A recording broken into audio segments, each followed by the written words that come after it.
This is the World Organic News for the week ending 18th of September 2017. Jon Moore reporting. I'd like to begin this week with a big shout out to FarmerHarper, and I quote, "So glad to stumble on this podcast, 5 stars, end quote. Thank you for the review and rating, FarmerHarper. You have indeed given this podcaster an enormous thrill." Now to this week's focus, stranded assets. Floods in South Asia, fires across Europe and the US West and North, and of course those hurricanes of late, all point, if not directly, but perhaps cumulatively, to evidence of climate reacting to CO2 concentrations above 400 parts per million. Adding to this the 46 degrees Celsius, that's about 115 degrees F, heat waves here in Australia's east last summer, twice, and I see no reason not to act. But the economy, I hear some people screaming. The economy indeed. Do we have evidence from the past which might help point us in the direction of least suffering, economically? Well, yes.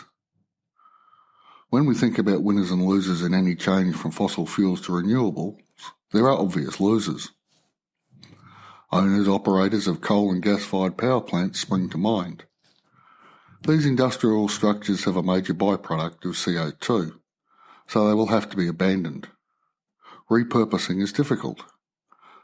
There have been some attempts to replace coal with biomass, trees, but these have not been pursued with any great gusto. Their advantages would be a carbon neutral cycle in theory. Growing trees would suck up the CO2 burning dead trees would produce. The problem at present is getting the dead trees to the power plants without spending CO2. So it seems eventually these power plants will need to stand idle. Those with shares in the companies who own them will be left with stranded assets. There, we got to those words eventually. There is a history of stranded assets. Vast hordes of bronze ingots buried around the time of the Iron Age kicking in spring to mind.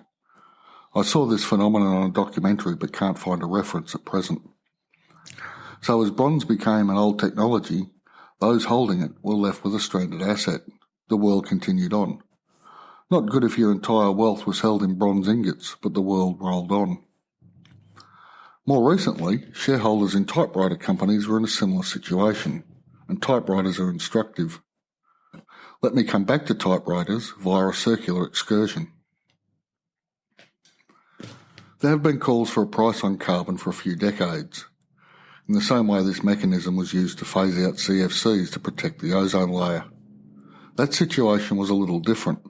There was one major producer of CFCs, DuPont, I believe, and they were happy to phase out CFCs as they had other products they could sell, surprisingly at higher prices. With carbon, we do not have one dominant producer happy to move on to newer products for greater profit. What we have is newer technologies that will replace the fossil fuel industries in the same way tractors replaced horses. Not good if you're a horse, great if you make tractors. Not good if you own a coal-fired power plant, great if you manufacture photovoltaic cells. Given the continually falling price of both photovoltaic cells and wind turbines, the need for a price on carbon is reduced to an argument in favour of two things. One, price on carbon will speed up the decarbonising of the world economy, and two, the traders who help build the fossil fuel economy are best placed to replace that economy by making money trading carbon credits. I can see the first argument, but would suggest it's unnecessary. Rather than a price on carbon, simply removing the subsidies given to coal miners, electricity producers who use coal and gas, and the vehicle manufacturers. The renewable sector is now at scale sufficient to continue lowering the unit prices of solar cells and wind turbines. We haven't seen the full development of solar cells, hydrogen-producing algae, wave energy, and who knows what else we might dream up. How does this relate to typewriters, I hear you ask? I'm so glad you did. A new technology will triumph if it has obvious advantages. So household-level solar panels reduce household power bills. Coincidentally, offering an afternoon air conditioning demand buffer, as those panels produce most electricity as the need for that electricity is at its greatest during the hottest part of the day. This is analogous to the introduction of the PC in 1982. Those first PCs were nothing special. At the same time, the solar PV panels were nothing special either. Yet in places where it cost upwards of $20,000 to connect to the grid, they had a market. Clearly the adoption of PCs has been greater and quicker than solar PV, but renewables are catching up. Now, there was no need for a typewriter tax to encourage the adoption of PCs. I'm also fairly sure that typewriter manufacturers weren't receiving subsidies to produce typewriters, so this is where the typewriter fossil fuel industries diverge. Clearly, there are advantages to moving to renewables, cleaner air being the most obvious, but there will be stranded assets. All around us, if we look, there are stranded assets from previous technological change. It is worth remembering the Stone Age didn't end because we ran out of stone. We don't need to use all the oil and coal in the world to move on to newer technologies. We certainly don't need to keep subsidising these, especially as so many electricity producers were privatised in the name of economic efficiency and a neoliberal agenda during the 1990s and beyond. Failure is an integral part of the neoliberal agenda, so we can, in good conscience, let these enterprises fail. Assisting the workforce to retrain would seem reasonable, but surely the shareholders who took the profits in the good years have no claim in the bad.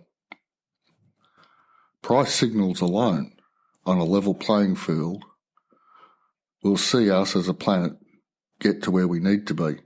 Stones, bronze ingots, horses have all had their time in the sun. Now it is time to assign fossil fuels to the same list of outmoded technologies. And on that note, I will end this week's episode. If you've liked what you've heard, please tell anyone you know any way you can. I'd really also appreciate a review on iTunes or the podcatcher of your choice. This may or may not help others to find us, but it does give this podcast an enormous thrill. Thanks in advance. Any suggestions, feedback or criticisms of the blog or podcast are most welcome. Email me at podcast@worldorganicnews.com, link in the show notes. Thanks for listening, and I'll be back in a week.